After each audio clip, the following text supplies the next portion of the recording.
ba yung setup ng maternity pillow nyo sa bahay? Kasi ako dalawa yung gamit ko. Una is itong parang may dalawang ganito. Kahit mag-ikot-ikot ako ganyan, meron akong support. So kapag medyo maluwag pa for me, gagamitan ko, i-insert ko pa to dito. And then, nandito yung isa kong maternity pillow.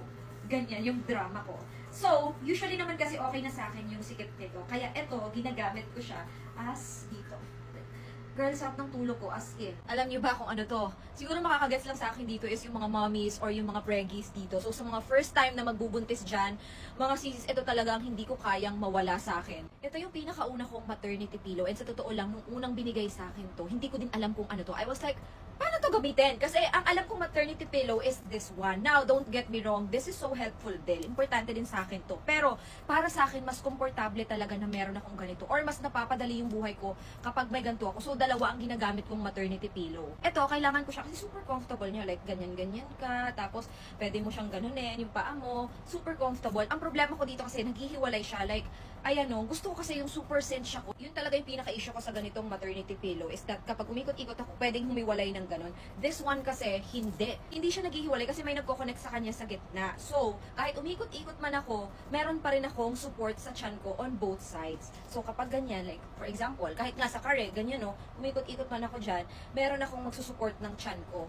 Ayan. Tapos, kapag medyo maluwag pa, pwede mo naman siyang ganyan. Kasi adjustable siya mga sis. Meron siyang velcro. And kapag hindi pa talaga, meron pa siyang pangatlong piece. So for example, feeling mo maluwag pa to, pwede mo pa siyang isingit dito. Para at least talagang cinch na cinch ka, ipit na ipit ka. Yun yung pinaka gusto ko, yung parang secured na secured yung feeling ko. And minsan pa, kapag natutulog ako, di ba lagi ako nakaganyan, nilalagay ko to dito.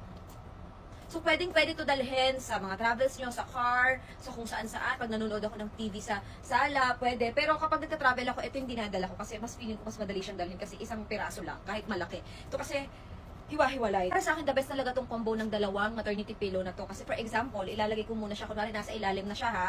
And then, ang sunod ko niyan is, etong maternity pillow na to.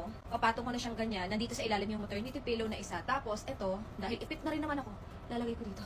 Grabe mga sisi, sobrang sarap talaga ng tulog ko. Pero to be honest, when it comes to support, ito talaga mga sisis, ito talaga yung hindi dapat mawala. Kasi sobrang grabe yung support na nabibigay nito sa akin. Lalo na ngayon na mas malaki na yung tiyan ko. And sobrang na-appreciate ko talaga tong una na to. Itong set na to. Binigay lang sa akin to ng friend ko nung birthday ko. Ito pinakauna kong maternity pillow as I've mentioned. Pero may nakita ako dito sa TikTok shop na mga ganito din na available na may pangatlong pillow. So, maglalagay ako ng yellow basket dito if ever na makahanap ako.